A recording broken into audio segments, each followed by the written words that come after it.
പറഞ്ഞോ മോനെ?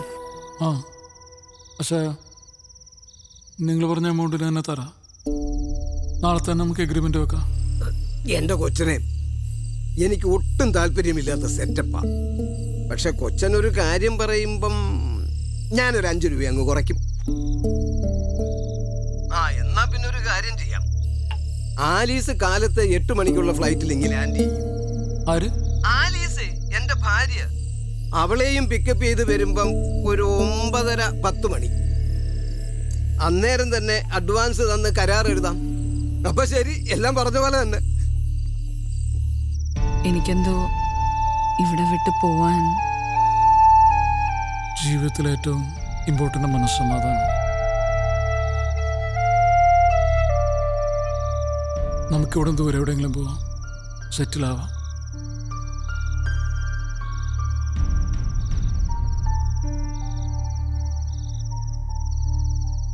ആ ശരി.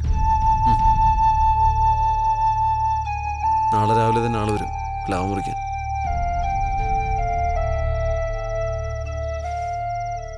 എല്ലാം അങ്ങ് തീരട്ടെ അല്ലേ?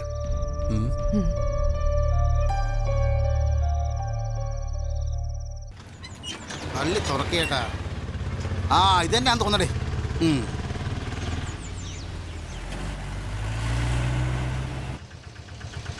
ഇവിടത്തെ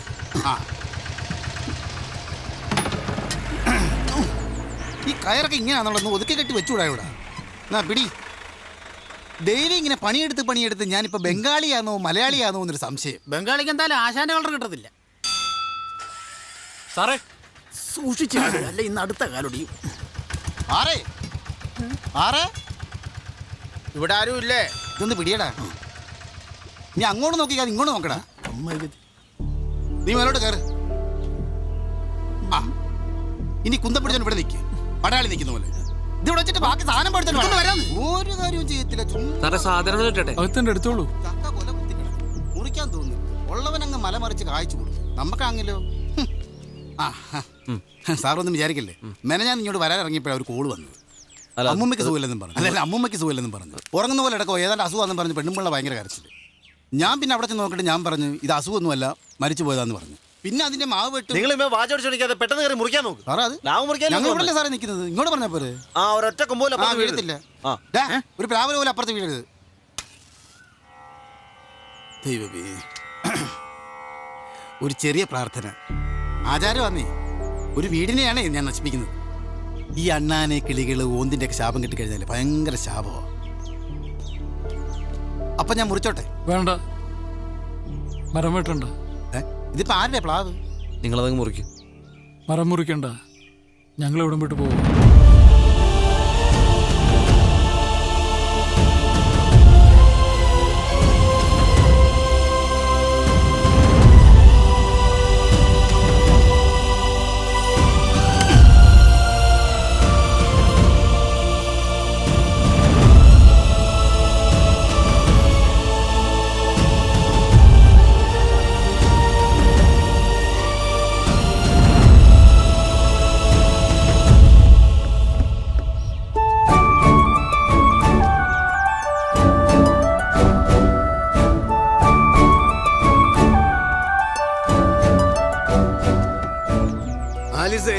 ഇതാണ് ഓണർ.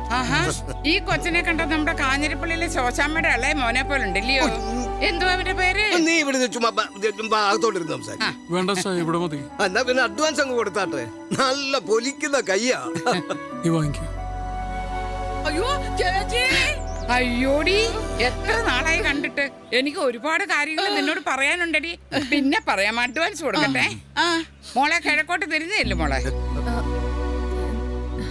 ഓ, ഇതിന് കിഴക്കും വടക്കും ഒന്നും അറിയത്തില്ലെന്ന് തോന്നുന്നു. ദേ ഇങ്ങോട്ട് നീങ്ങി എന്നാട്ടെ, ഇങ്ങോട്ട് നീങ്ങി എന്നാട്ടെ മോളെ. ഇവിടെ നിൽക്ക്.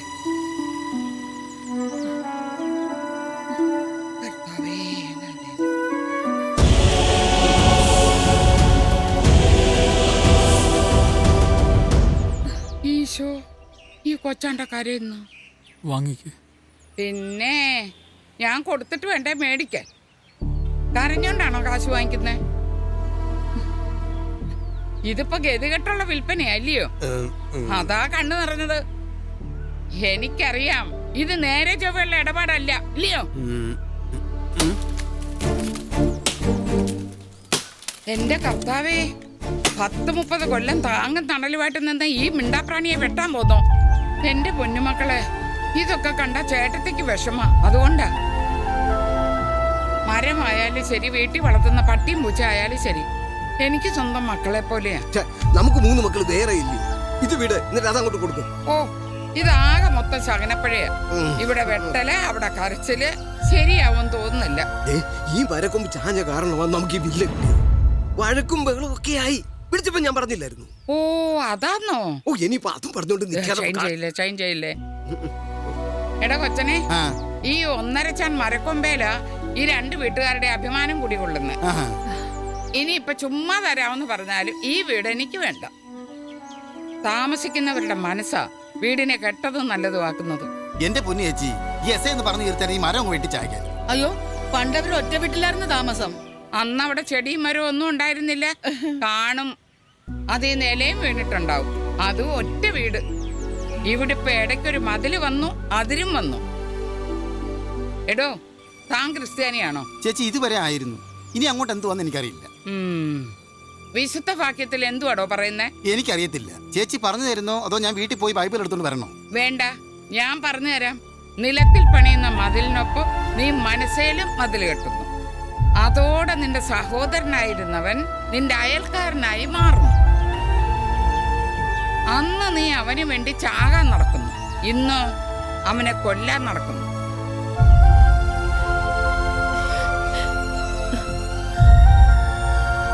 എന്തായാലും ഈ വീട് ഞാൻ വാങ്ങിക്കുന്നില്ല. അത് പിന്നെ ചേച്ചി ഇപ്പൊ പറഞ്ഞ വിശുദ്ധവാക്യം എത്രന്നാ പറഞ്ഞ? അത് ഞാൻ പറഞ്ഞില്ലല്ലോ. എന്റെ മനസ്സിൽ തോന്നിയത് ഞാൻ പറഞ്ഞു. വിശുദ്ധവാക്യം എന്നൊക്കെ പറഞ്ഞാലേ നീയൊക്കെ ഒന്ന് ശ്രദ്ധിക്കത്തുള്ളൂ. എടി, അതെ, നമുക്ക് പിന്നെ കാണാം. പിന്നെ കാണുന്നു. ആലീസേ, മിണ്ടാതെ ഇങ്ങോട്ട് വരാൻ. ഞാൻ വീട് വാങ്ങിക്കാൻ നടക്കുന്നു.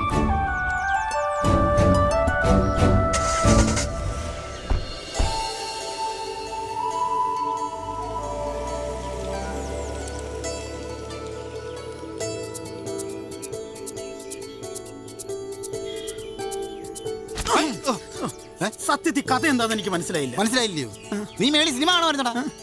ഞാൻ ഇവിടെ കിടന്ന് ഒരു ഇത് വെട്ടണോ വേണ്ട എന്ന് പറഞ്ഞു. സാറേ, ഞങ്ങൾ നിൽക്കണോ പോണോ?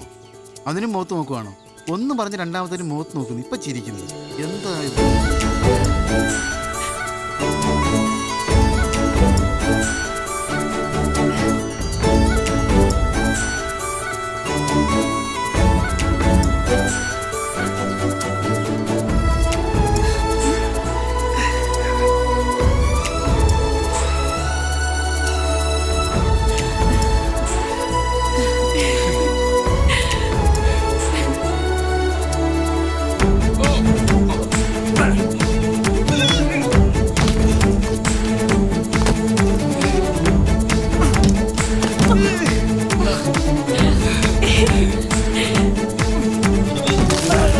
ഇനിയിപ്പം മരപ്പുറത്ത് നടക്കും തോന്നില്ല, മതിലുകൊളുപ്പ് നടക്കും. ഇവിടെ കുറെ ഉണ്ടല്ലോ.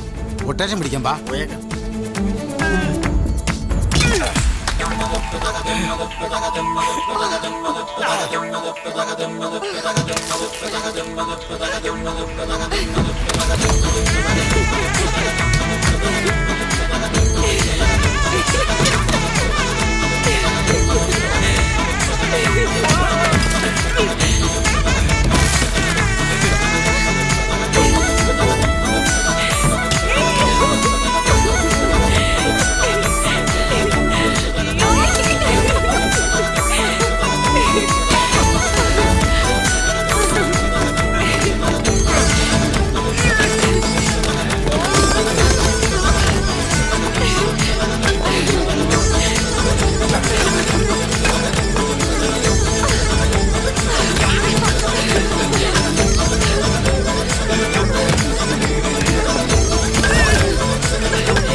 അപ്പോഴേ ഇനി എൻ്റെ ഒരു വിശുദ്ധവാക്യം ഞാൻ പറയാം.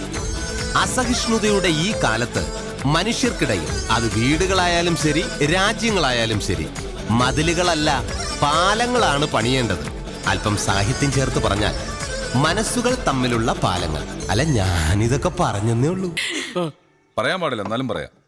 കൃത്യം അവിടെ തന്നെ കൊണ്ട് പ്ലാവ് നട്ടവൻ അവനെന്നല്ല, അവന്റെ പരമ്പര പോലും ഗുണം പിടിക്കില്ല.